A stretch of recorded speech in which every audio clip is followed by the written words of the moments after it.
Good morning, everybody. My name's Suzanne McAllister. I'm a retired psychologist. It is February 22nd, 2024, and I'm here with friend, mentor, spiritual guide, Eunice Schatz, who is an author and co-founder of Life Work Direction, which she handed the reins over a couple of years ago. And Eunice and I started these conversations a couple of months ago, and we haven't done one in about a month or maybe a little longer. And when I reached out to Eunice again, Eunice is in Massachusetts, I'm in Pennsylvania, I had to laugh because Eunice sent me an email and she said, "Remind me why you're interested in doing these."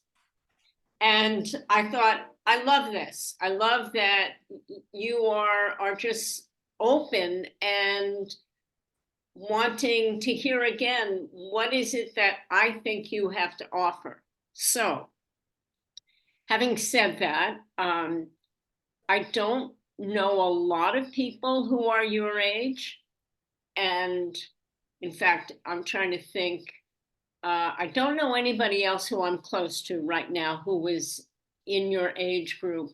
And many of the people who I have known who were either younger or going towards their 90s, I didn't always find that they were, that they had the same kind of attitude that you seem to have going into this phase of your life.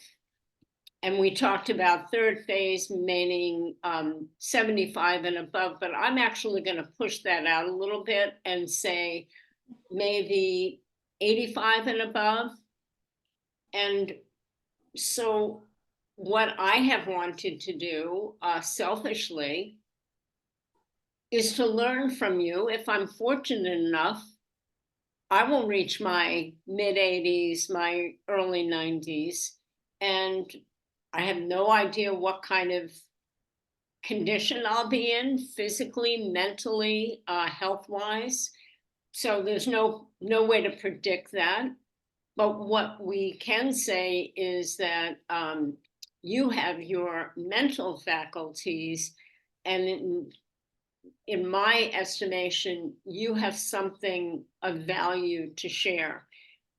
I know for me, and I also know because I've heard this from other people who have been listening to these conversations, that they also are benefiting from hearing what you have to say. So that's the backdrop of why I wanted to do these. And so I don't know whether you want to start with just talking about what your life is like right now. And it can be as practical and I don't think mundane, but I'm going to use the word mundane as to describe what a typical day is like. When do you get up? Do you eat with others? Do you eat by yourself? Is that by choice? How often do you get out? So those are some of my questions, but you can share. No day is mundane. I'm sorry? No day is mundane. Well, all right, right there. Right there. Can you say more about that? Yeah, because maybe Monday should have been named mundane, because on weekends they're very short-staffed where I am, and anything goes, whatever is going to happen is a little unusual. So when Monday comes, I thought, oh, we're back to schedule. How mundane. Thank God. Yes. Okay. And you also talked about attitude, and I thought, well, I'm always playing with words. What about altitude? Some people, they project height of something. It's depth that counts. You go deeper, not higher. Yes. Yeah. So that that's just was some, that's just what, I'm just responding to you. Well, I put two books on my table because I thought that based on what you said and what I said, they might come into play. A friend of mine just sent me this book. Oh, shifting from role to soul. And that's what you're talking about. Absolutely. So this is by a psychologist by the name of Connie Zweig, who I don't know. And my friend thought it would be of interest to me, but it's certainly, you said in one of our earlier conversations that you worked until you were 90, which is pretty unusual. And I think part of it was because you, in Life Work Direction, were helping those of us to go deep and determine what our vocation might be, not our profession, but what our vocation might be. And I think Life Work Direction was your vocation.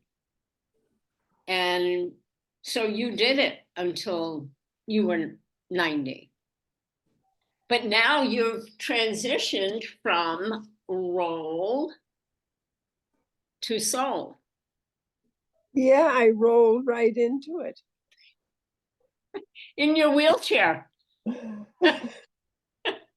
Thanks a lot. Yeah. Yeah. I love that we're able to laugh. Oh, absolutely. So, but yes, and we can be playful. You rolled right into it, but what has that shift been like for you from that role that you had for many, many years with Dawn and the other co-founder? But when I met you, it was with Dawn that you were running running Life Work Direction and meeting with people, and then also doing your spiritual guidance.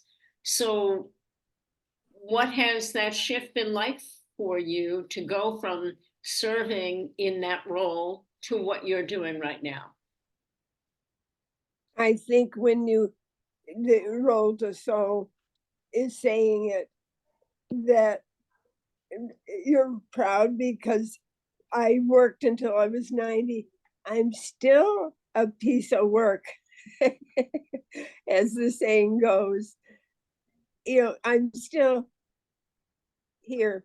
The self does not die. Mm. It's the body that dies. The self does not. Yeah. And if there's anything I'm learning in this stage of my life, it's that I'm sorry, there's That's okay. Yeah, hey, it's your context. Environment. Yeah. Okay. Yeah.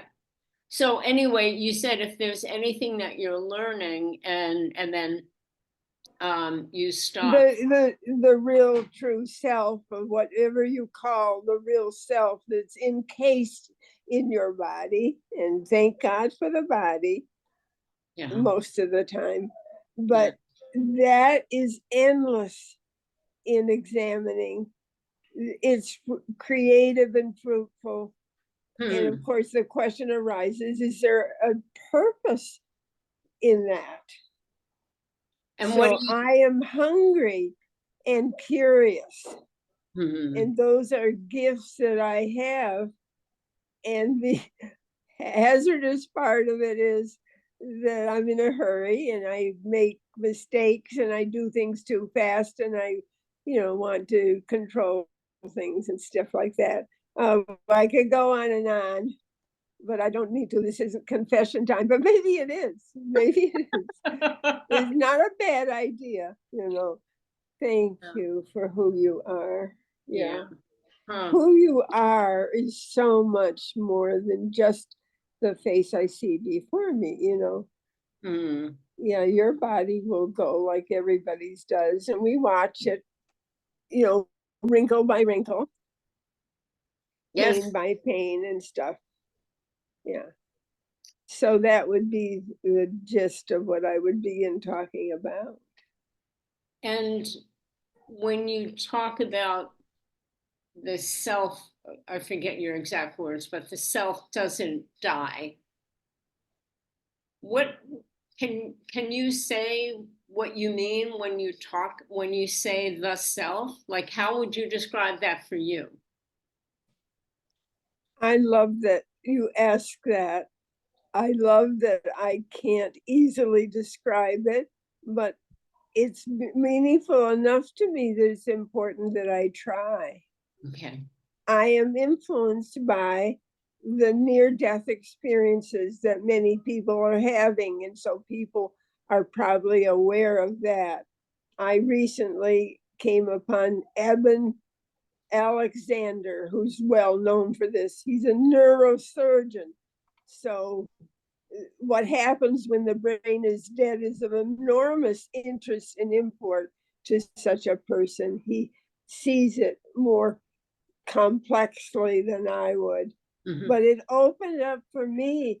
I suddenly saw or realized the self that I am is it inhabits a body.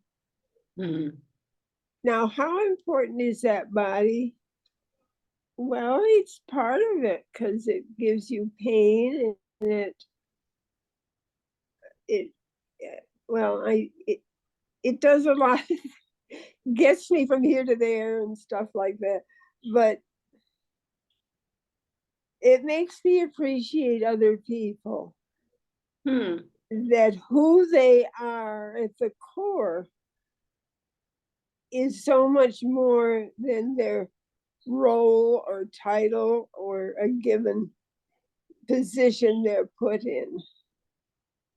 There Would, may be examples of this that would make it more clear. I don't know. do you have one in mind? Well, that's what I'm trying to think. Okay. I guess I thought that what you were asking was how to age, how to approach Yeah. this segment Yes, of life. it And the is. first thing that came to me, because I don't really have much of a living family left, is that you really think about who it is that's going to deal with you when you're aging. See, already I'm not focusing on the aging person.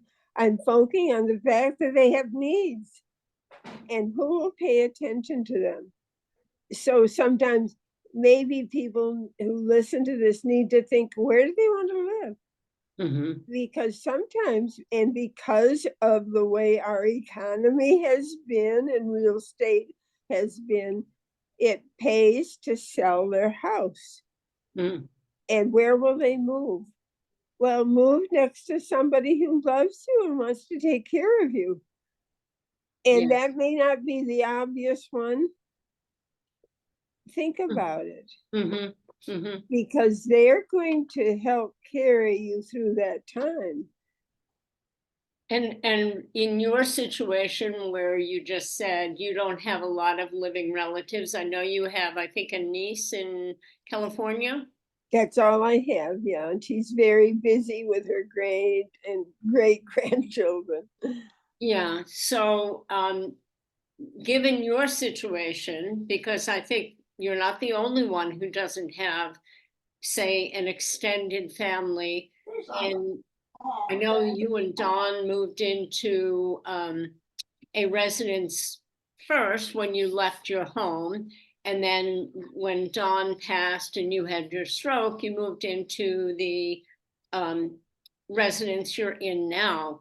Um, are you saying that you wish you had thought things through differently beforehand, or would it not have made any difference?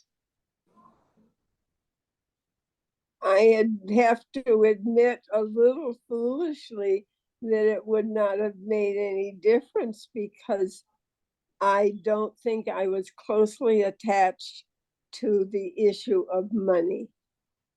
Okay. And my husband's family, they stepped in and helped. And what has happened is that they hired a case manager, and she has become like family. And so So you've got I somebody, do think the issue of money is a very important one that we're raised with, to the exclusion of other values. and I think that's true, especially in the United States, which I think tends to be materialistic, consumer Yeah, make it. oriented. Yeah. And yet what you just said is kind of interesting, because on the one hand, you said money was just not something that was in the forefront of your mind. But if I'm hearing you right, you're suggesting to people like me or other people who are looking into the next 10, 20 years, if I'm so fortunate, that one has to think about finances. And so I think in some ways you're saying that it was part of your value system, that thinking about money, making money was just not that important. There were other things that took precedence, and that fortunately your husband's family, Don's family, has stepped in and has hired somebody who is helping you right now. Is that accurate? Yes, and I see that the roots of it in my own family. My father, who was legally blind from birth, never made much money. We moved a lot in our family system, but the trust in God was very vital and real. And my mother also came from a very poor kind of background. Her mother, basically an indentured servant, came across from England as a young person, and that was bred into me. But I don't want, so trust in God. I hope it wasn't unrealistic for some people. Oh, God will provide. I don't mean that. What do you But mean? I mean that whatever situation I am in, I take as something that God cares about. And so it would have been easier financially and in every way if I just died when Don died, when I had my stroke. I expected to do that. It took me 2 years to adjust to the truth. That maybe that's a somber thing to tell to people. But if something happens that you don't have control over, and you thought you did. So when you say it took you 2 years to accept the truth, are you talking about the truth of your situation, the truth of Don being gone? What truth are you talking about? That combination of, our marriage was such a gift. And so why didn't I die right before he did? Or, well, I'm glad I didn't die before him. Women are better at being widows. That's what that guy from Harvard who studies happiness says. Women know how to widow. Men are bad at widowing. And so I know that was the right order. But I didn't understand why God didn't take me home too. And that's where what I said in the beginning is so important. The self doesn't die. And I wanted, the body to die. But the self the body didn't die. And so I had to examine the self. That is the task of aging. You go back over your memories and you're so surprised. This one comes up out of nowhere. Or you have a dream. Where did that come from? My life has I'm afraid to say it. Don't misunderstand me. My life has been so rich. Hmm. I'm afraid to say it that people will think, oh, isn't she wonderful? No, I'm not wonderful. I'm just an absolute bag of who I am. And God loves it so much. You know what I'm liking? Can I just interject? Because I think it was so interesting. We've been talking about money and how you didn't really pay attention to money. It wasn't important. And then you just finished saying, my life has been, and you paused and you said, I'm almost afraid to say this. My life has been so rich. And you use that word. Oh my God. Yes, it's true. Thank you for telling me my truth back to me. Yeah. Oh, I am so thankful for you. You're part of the richness. Well, it goes both ways, and I'm so grateful we're able to do this so that other people can witness what you have to offer. Yeah. But I think this is a good place for us to stop our conversation for today, and I fully hope and expect that we're going to continue these. Bless your heart. Yes, you draw out of me things that I don't know are there. Wow.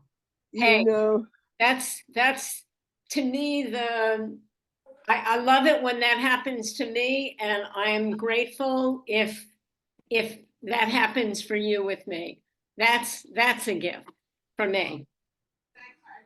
So thank you. Our hearts connect at this strange level as old people. Yes. Older. I can't call you old, but you're facing it. You're I qualify. You're facing it. Yeah, you're facing it. That's what matters. I'm not. Don't be afraid. I'm not a lamb. I see. What are you? You're not a wolf. No, what I mean is that I'm whatever an old lamb is called. That's what I am. Oh, I see. I don't know what they're called.